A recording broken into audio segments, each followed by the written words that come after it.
futuro, este ángel que se llama Gabriel contradice lo que dice Isaías 7:14, diciéndole a María que lo llame Jesús. No solamente eso, María obedeció al ángel afirmando la grave contradicción. Jesús nunca fue llamado Emmanuel en los evangelios.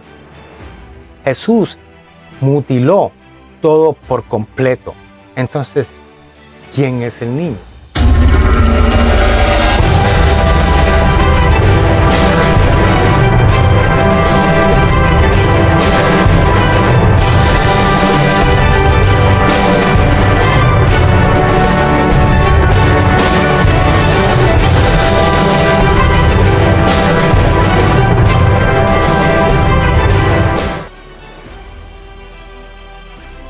Isaías 7, 14 y 15 dice: por tanto, el Eterno mismo os dará una señal. He aquí, dice esta versión, una virgen concebirá y dará a luz un hijo y le pondrá por nombre Emmanuel. 15 dice: comerá cuajada y miel hasta que sepa lo suficiente para desechar lo malo y lo bueno. Ahora, en el Nuevo Testamento, María se le instruyó en el anuncio de Lucas para llamarle Jesús. Ella nunca lo llama Emmanuel, lo cual es muy significativo, como verás en un momento. Eso es una gran pregunta, porque como resulta de los 27 libros de la Biblia cristiana, solo 2 afirman que Jesús fue concebido sobrenatural y que Jesús nació de una virgen. Déjenme decir eso de otra manera. Dentro de los evangelios, solo 2 de ellos afirman que Jesús nació de una virgen, que son los libros de Mateo, o los que escribieron Mateo y Lucas. Marcos, en el evangelio más temprano cronológicamente, o sea que fueron antes el orden no es correcto. El primer libro escrito de los evangelios es realmente Marcos. Marcos es el evangelio más temprano cronológicamente. No sabe nada sobre la concepción sobrenatural, o no pensó que fuera lo suficiente importante para mencionarlo. Pablo tampoco sabía nada sobre la concepción sobrenatural, o simplemente no pensó que fuera lo suficiente importante como para mencionarlo. Menciono a Pablo y a Marcos porque los escritos de esos autores, o supuestamente autores, preceden a Mateo y Lucas. En Mateo capítulo 1, a José se le dice que María estaba embarazada y fue preñada por el Espíritu Santo, y que no debía divorciarse de ella, porque de hecho se predijo en la Biblia, en las Escrituras, que el Mesías nacería de una virgen. Y Mateo, en el versículo 23 de capítulo 1, proviene de esa cita, que es Isaías 7:14.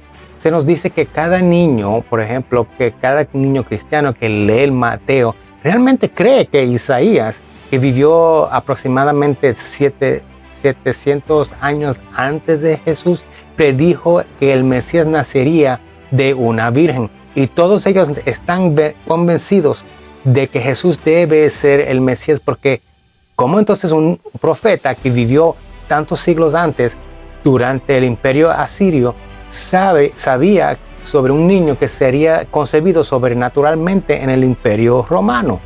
Ahora, resulta que los niños cristianos nunca se les enseña el idioma hebreo. Por eso que se menciona el del niño cristiano o un niño en general.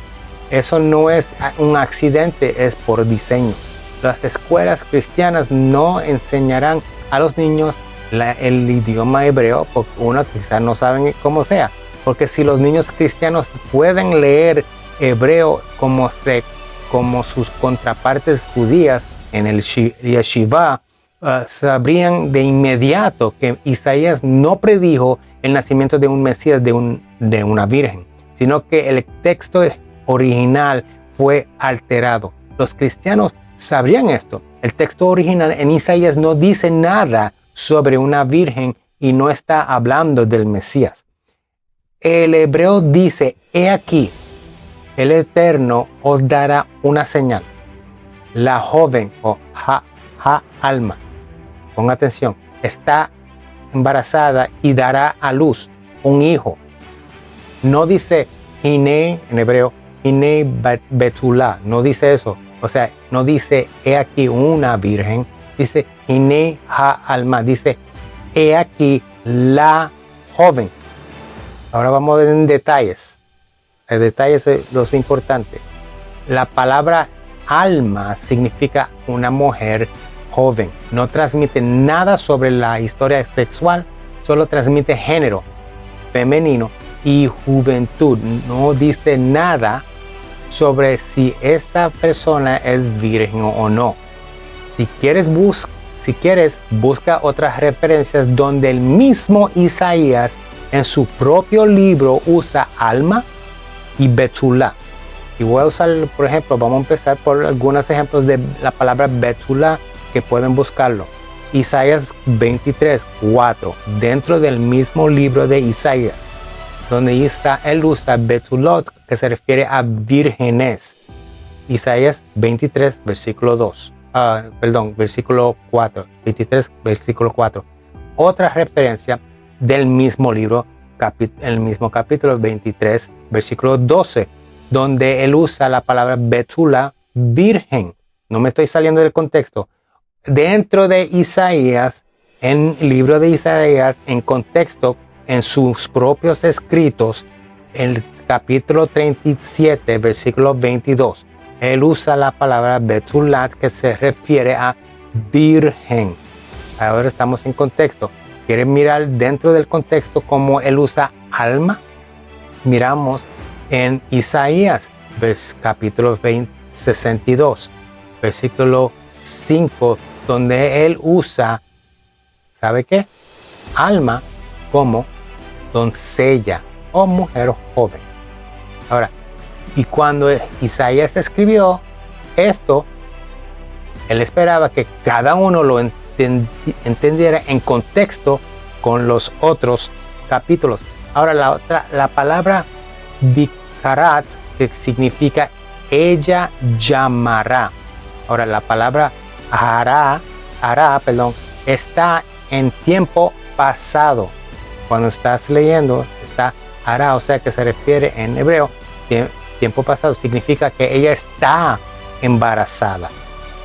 Pon atención. Mateo, el escritor del Nuevo Testamento de Mateo, no puede dejar nada de esto intacto. Todo este texto ha sido mutilado por la iglesia en el primer evangelio de Mateo. Mateo tradujo, he aquí una virgen. Se cambió la palabra joven por virgen. Y ahora quita el artículo definido, que es la letra Hei. La letra Hei que indica que tanto que él hablaba como el que escuchaba saben de qué mujer se está hablando.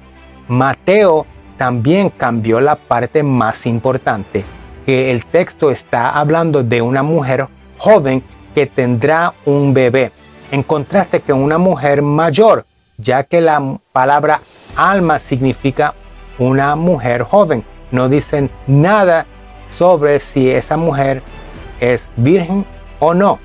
La palabra Bikarat significa ella llamará, refiriéndose a esta mujer específica, la mujer joven, en futuro, en sentido futuro, indicando que la madre pondrá tal nombre, el nombre. Mateo, en otro caso, no puede dejar nada de esto intacto. Todo este texto ha sido distorsionado por la iglesia en el primer evangelio de Mateo. Mateo tradujo, he aquí una virgen, cambió la palabra joven por virgen, ¿verdad? Como mencioné, y todo el artículo definido, Hei, la letra Hei es como una H, pero la letra Hei, y que indica que tanto que el que hablaba como el que escuchaba sabía de qué mujer se estaba hablando. Mateo no quiere saber nada de esto. Ahora, si ve en Mateo capítulo 1, versículo 23, el artículo definido ha sido eliminado. Yo creo que entienda que esto es importante, aunque lo repita más de una vez, importante, porque por esta definición muchos se están perdiendo. El artículo definido ha sido eliminado en favor de un artículo indefinido. El escritor anónimo de Mateo se deshace de eso y se pone así, y María nunca llama, escucha esto, María nunca llama a Jesús Emmanuel. Y la profecía es que ella, es decir, la madre, le pondrá por nombre Emmanuel. Así que en Mateo 1:23 dice que la llamarán Emmanuel. Así que si era una profecía del futuro, este ángel que se llama Gabriel contradice lo que dice Isaías 7:14, diciéndole a María que lo llame Jesús. No solamente eso, María obedeció al ángel afirmando la grave contradicción. Jesús nunca fue llamado Emmanuel en los evangelios. Jesús mutiló todo por completo. Entonces, ¿quién es el niño? Vamos a llegar a eso ahora. El contexto de Isaías capítulo 7 es una guerra entre Asiria. Tenemos que entender, para entender esto, tenemos que entender la historia. Hay una guerra entre Asiria, el reino del norte de Israel. Esto es nuevamente en el siglo 8, siglo 8, antes de la era común de Israel. Estaba dividido en dos reinos. Había un reino en el norte llamado el reino de Israel. El reino del sur se llamaba el reino de Judá. En esa época, Israel se alió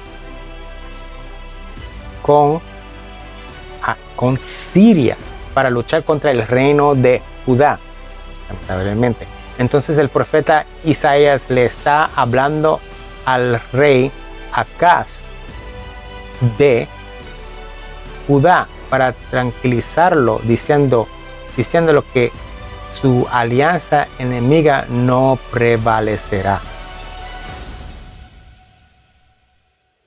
Isaías le dice: pedid una señal a Hashem, vuestro Dios, hacedla tan profunda como el Sheol, o tan alta como el alto del cielo. Pero Acaz dijo: no pediré, no tentaré a Hashem.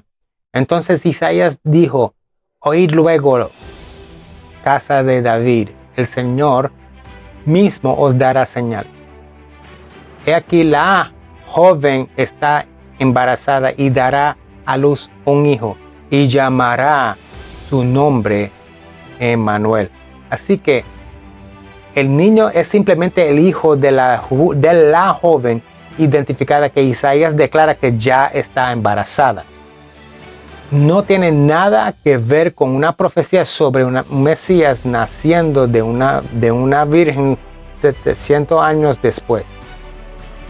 Como ahora, en comparación, para que entienda esto como un ejemplo, si yo digo un zapato, puede ser cualquier zapato. Un zapato puede ser cualquier zapato. Pero si yo digo el zapato, entonces sabemos que estamos señalando un zapato específico que nos es muy conocido a nosotros. Mateo no tendrá nada de eso. Ve a Mateo capítulo 1, versículo 23. El artículo definido ha sido eliminado en favor de un artículo indefinido. Hay que deshacerse de eso, y María nunca llama a Jesús Emmanuel. Y la profecía es que ella, es decir, la madre, le pondrá por nombre Emmanuel. Así que en Mateo 1:23, quiero decir que, míralo por ti mismo, dice que le pondrán por nombre Emmanuel. Mateo destroza todo esto por completo. Entonces, ¿quién es el niño? El contexto de Isaías, capítulo 7, escuchen bien, es una guerra entre Afro-Siria. Hay una alianza entre el reino del norte de Israel y Siria en ese momento, en aquel tiempo. Este es el de, como menciona, había un reino en el norte llamado el reino de Israel. O sea, ya saben la división, si conocen historia, pueden buscarlo. Busca la historia de Acaz. Básicamente todo lo que está en el norte de Jerusalén, lo cual significa que estás entrando en la tribu de Benjamín, vas hacia el norte, así que todo eso era el norte de Israel, el reino, y el rey del norte era Pekah, hijo de Ramalíes. En el sur, o sea, Jerusalén, el sur, y eso es todo de tribu de Judá. Todo el sur de Jerusalén se llama Judea. El corazón de Judea es Jerusalén. Belén, o Betlehem, Hebrón. Esas son las colinas de Judea. El punto clave es que la nación de Israel estaba dividida en dos reinos. Ese es el punto. El reino del norte decide ir a la guerra varias veces con el reino del sur. Una guerra civil en este caso. El reino del norte no va solo en este caso, sino que lleva a Siria el rey que se llama Rezín. Las fuerzas combinadas rodean a Jerusalén. Ahora, el rey del sur es Acaz, un rey famoso, malvado, que convirtió en un rey a la edad de 20, gobernó durante 16 años, fue un rey muy malvado. Isaías va donde Acaz para hacerlo saber que esos dos reinos que te amenazan serán destruidos. Acaz no quiere señales de Isaías porque Acaz no está interesado en Isaías ni en Dios. De hecho, Acaz está buscando una alianza con Asiria para protegerlo. Esto resultará devastadora años más tarde, porque una vez que dejas entrar al imperio asirio, los asirios eventualmente se llevarán a 10 tribus del norte. Pero era para darte un poquito de esa historia. Vamos a regresar para no perder el enfoque. Lo que todos no entienden es que la mujer que queda embarazada es la mujer de Isaías. Otra vez, la mujer que queda embarazada es la esposa de Isaías. Así que cuando dice, he aquí, la joven, Isaías está en aquel campo de un lavandero. Vuelve a Isaías capítulo 7, versículos 3 y 4. Eso es importante, el contexto. Y la mujer que está ahí es la esposa de Isaías. Y él literalmente está señalando que aquí la joven. Y ella dio a luz otro hijo y un hijo de Isaías y la esposa de Isaías. Y su nombre es Sear Jasub. Es la única vez que se menciona en el Tanakh. Búscalo dentro del capítulo. Regresa, les recomiendo que empiece del capítulo 1 del capítulo 7 de Isaías. Eso es importante, que el contexto. El nombre del hijo de un profeta, como en Isaías 8:18, mirando el contexto, es una señal para los hijos de Israel. Así que cuando Isaías tiene un hijo y el nombre de ese niño es Sear Jasub, el remanente volverá, que significa, es una señal pobre de que el reino del sur estará a salvo a pesar de la eminente condena. Ahora, a la esposa de Isaías se le dice Karate Shimo, o sea, ella llamará. Es decir, la madre llamará su nombre Emmanuel, regresando al 7:14. Eso no es la señal. Eso es algo extraño, ¿verdad? Escucha eso, eso no es la señal. 99% de las personas que no leen todo el capítulo de Isaías, no siguen leyendo después del versículo 14. La gente tiene la impresión de que Isaías 7:14 es la señal del destino de dos reinos del norte. La gente se detiene ahí porque es un versículo interesante. ¿Por qué es interesante? Porque es provocativo. Porque Mateo simplemente masacró el texto, lo destrozó, cambió el significado de las palabras y supuestamente lo sacó de contexto. Pero la señal está en el versículo 15 y el 16. Sigue leyendo. La concepción del niño no es la señal del destino para los dos enemigos. Pekah, el rey del norte, y Sin, el rey de Asiria. Esa no es la señal. Sigue leyendo. Mantequilla, 15 y 16, mantequilla y miel comerá cuando sepa rechazar lo malo y escoger lo bueno. Porque antes de que el niño sepa rechazar lo malo y escoger lo bueno, es decir, antes de que el niño siquiera madure, la tierra cuyos dos reyes te amenazan será abandonada y serán destruidos.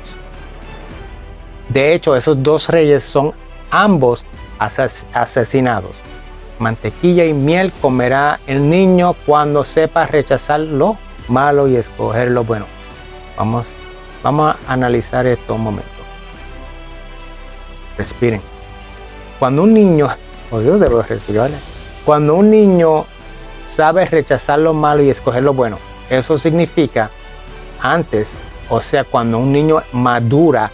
Así que cuando el niño ni siquiera está maduro todavía, no sabe la diferencia entre el bien y el mal. No tiene ego.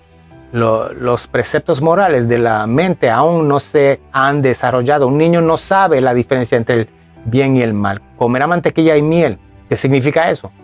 Tanto la mantequilla como la miel tienen que ser procesadas. Necesitas hacer mantequilla. Es algo complicado. Cuando estás situado en una posición difícil, no te sientas a ordeñar vacas y luego convertirla en mantequilla. Eso requiere mucho trabajo y ciertamente bajo asedio no estás tratando de cultivar abejas para producir miel. Estás tratando de sobrevivir comiendo pan y agua. Así que la mantequilla y la miel son dos alimentos refinados y requieren mucho trabajo para obtenerlos. No puedes simplemente agarrar mantequilla y caer de una planta. No están batiendo leche para hacer mantequilla ahora porque están bloqueados. Y eso es lo que hace cuando eres libre. Así que la promesa, la señal real no es el nacimiento del niño. Entonces, ¿por qué mencionar que la joven, la esposa de Isaías, está embarazada? Debido al nombre, tal como en Isaías capítulo 7, versículo 3, el nombre del niño, Sear Jasub, es una señal, un presagio de que Dios protegerá al reino del sur, protegerá a Judá, protegerá a Jerusalén. Este niño Emmanuel significa Dios está con nosotros, significa que Dios los va a proteger. En el próximo capítulo, ponga atención, te lo estoy diciendo, ponga atención, esto es cosas muy importantes. En el próximo capítulo, Isaías capítulo 8 continúa con la crisis donde Damasco y Efraín el reino del norte y Asiria están amenazando el reino del sur. Y Dios se vuelve hacia Isaías y le dice que haga lo siguiente. Entonces, en Isaías 7:14 tenemos instrucciones para la madre del niño y cómo se supone que le debe llamar. En el capítulo 8, sí, por eso es importante, contexto. Descubrimos que esa mujer no es cualquier mujer. Ella es también una profetisa. Isaías era un profeta casado con una profetisa. Aquí es donde te sorprende. Te animo que vayas ahora a capítulo 8 de Isaías, versículo 3. Escuchen. Algunas traducciones en este capítulo traducen y tuve relaciones con la profetisa. Otros traducen en otras palabras, hice el amor con la profetisa. Algunos usan un eufemismo, pero es algo muy difícil porque es por el lenguaje típico. Esto es un lenguaje típico en el Tanakh. ¿Cuál es el término que esperarías encontrar en la Biblia concerniente de relaciones? Bueno, dice, por ejemplo, que es popular, que lo podemos encontrar aún en la Torá. Y él conoció, y él la conoció. Eso es la frase más típica. Ahora, y solo asumimos que la conoció, es un eufemismo para decir que fue íntimo, que tuvo relaciones con ella. Y la Torá simplemente no quiere usar esa palabra en esta ocasión. Resulta que Dios quiere que sepas que hubo relaciones sexuales aquí, por lo tanto que se usa una palabra muy inusual. ¿Por qué? Porque la Biblia sabía en Isaías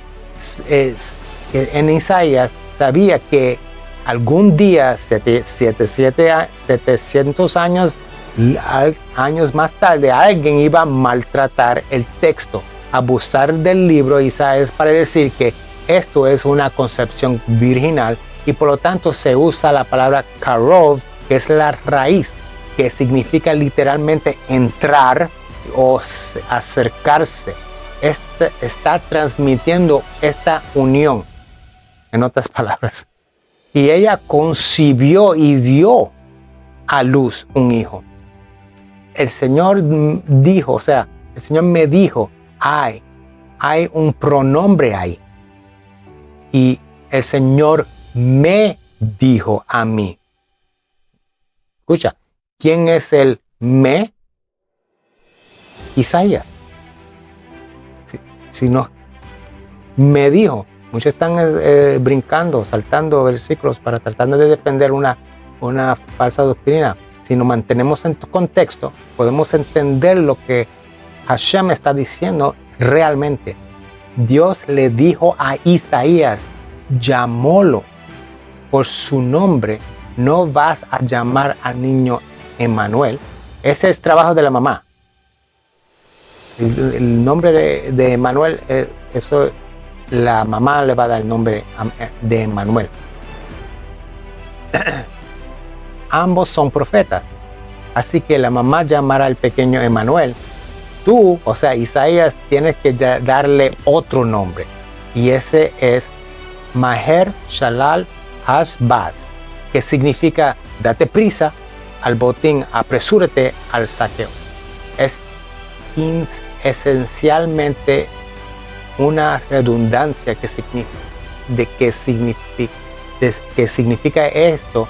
Es un presagio de condena para el reino del norte, para Samaria, que es el norte, y para Asiria. Ahora, ¿cómo sabes que eso es la verdad? Lo que acabo de explicar. Contexto 1. Ve al versículo 4 de Isaías capítulo 8. Isaías capítulo 8, versículo 4. Dice, mirad la edad que tendrá el niño cuando Samaria sea destruida. ¿Qué vimos en el capítulo 7, versículo 15 y 16? El niño no madurará, no sabrá rechazar el mal y escoger el bien. Mira Isaías capítulo 8, versículo 4. Si tenías alguna duda sobre algo de lo que acabo de decir, ahora te convencerás. Antes que el niño sepa, recuerda, era Isaías 7, capítulo 7, versículo 15 y 16. Antes que el niño sepa, en ese caso, rechazar el mal y escoger el bien, eso significa sin idea del bien, o sea, sin idea de conocer el bien y el mal. En el capítulo 8, versículo 4, dice, antes de que el niño sepa decir, básicamente una repetición usando otras palabras. Padre mío, madre mía, se llevarán las riquezas de Damasco y los despojos de Samaria. Está claro que es el conocimiento del niño. Está claro que es el conocimiento del niño que es la señal, no la concepción. Otra vez lo digo, es claro que el conocimiento del niño es la señal, no la concepción. Ahora, la gente puede decir, oh, eso es un milagro, es una señal. No. Para un momentito. Una señal es algo que se puede ver. Otra vez lo digo. Una señal es algo que puedes ver. Los cristianos argumentan que una señal significa que debe ser un milagro. Entonces, si ella concibió a través de la unión íntima de un hombre y una mujer, ¿dónde está la señal? Una señal no necesita ser un milagro en la mayoría de los casos. No es como la señal de que no habrá otro diluvio o otro arco iris. No hay nada milagroso en los arcoíris. Es simplemente partículas de agua en la atmósfera, la luz que pasa a través de ella y la refracción. Todo es parte de las órdenes naturales. No hay nada milagroso en eso, pero es una señal. Una señal puede ser milagrosa o no. Puedes ir en cualquier dirección de eso. Lo único acerca de una señal es que es algo que se puede ver. Incidentalmente no quiero que se sorprenda, pero es algo muy claro. No puedes ver un nacimiento virginal. No se puede ver. ¿Qué verías? Quiero decir simplemente no puedes. ¿Qué estás viendo? Piensa en eso por un momento. Un nacimiento virginal sería un milagro. Seguro que sería un prodigio, pero no sucedió. Eso es un sinsentido, por decir. Pero, por definición, no puede ser una señal. Una señal es algo que puedes asignar. Si una virgen concibiera milagrosamente sobrenatural, ¿qué estarías mirando? Un bebé nace de una mujer. ¿Qué vas a ver ahí? No hay nada que decir. ¿Y cómo? Si confías en Mateo, en el Nuevo Testamento, como testigo ocular, ¿estuvo Mateo allí en ese parto? Y si lo estaba, ¿qué vio? Esto es muy ridículo. Un nacimiento virginal por naturaleza no puede ser una señal. Te concedo que sería un milagro, sería un esquema de dos cosas, sería un milagro muy menor, porque ocurre en el mundo natural con poca frecuencia. Las mujeres, las hembras pequeñas, nacen con todos los óvulos que tendrán. No es como los hombres que están produciendo constantemente espermatozoides, que tienen toda esta fábrica en funcionamiento. Una vez una mujer se queda sin óvulos, que tenga un bebé es todo un milagro. Es un milagro mucho más grande que una mujer que concebir. Nota la diferencia. Pero quiero volver a esto. ¿Es una coincidencia que introduzca el término literal? Miramos otra vez. Así vamos a ir a Isaías capítulo 8, versículo 3. Y me uní, escucha, y me uní. En contexto, Isaías 8:3, y me uní a la profetisa. En la Biblia, por ejemplo, pueblo de Dios, por todos hay una versión así, lo traduce, tuve relaciones con la profetisa. Otras versiones dicen me llegué o me acerqué, porque eso es la forma que se transmite en la palabra. Así que ves que es la madurez del niño lo que es la señal. Y antes de que el niño sepa rechazar el mal y escoger el bien, es el capítulo 7 o en la versión del capítulo 8, antes de que el niño sepa decir papi o mami. ¿Qué edad tienen los niños cuando puedan decir papi o mami? Bueno, todo depende de cada niño. 2 años o por ahí, depende. Algunos niños empiezan un poco antes, otros un poco más tarde. Ese es el momento en que el niño no sabe la diferencia entre el bien y el mal. Eso aún no se ha desarrollado en el niño. Así que el niño es hijo de Isaías y la esposa de Isaías. Sin embargo, lo que es muy sorprendente es que Isaías se le ordena llamar al niño con un nombre y la madre, su esposa que concibió, se le ordena llamar el niño otro nombre. Ambos transmiten lo mismo. El que la madre da el nombre que la madre da es Emmanuel, que significa Dios con nosotros. Recuerda, estamos rodeados por 2 ejércitos masivos. No te preocupes por ellos. Dios está con nosotros. Ese es el mensaje. Entonces no te preocupes de ellos. Dios está con nosotros. Él nos protegerá. El nombre que Isaías tiene orden de darle al niño es Maher Shalal Hashbaz, que significa apresúrate al botín, date prisa al saqueo. El doble lenguaje es esencial, lo mismo, porque tenemos 2 enemigos que van a caer.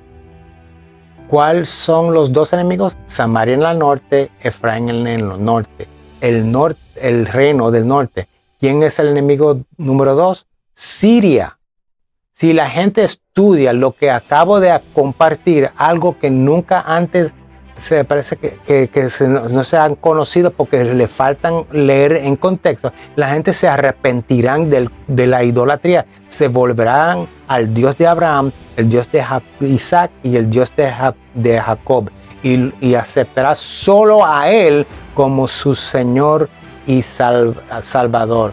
Y eso traerá la venida del verdadero Mesías rápido en nuestro tiempo. Espero que se ha entendido el mensaje y todo en contexto sobre esto. Recuérdense, para todo lo que necesitas, Hashem te dice, te di mi palabra. Shalom.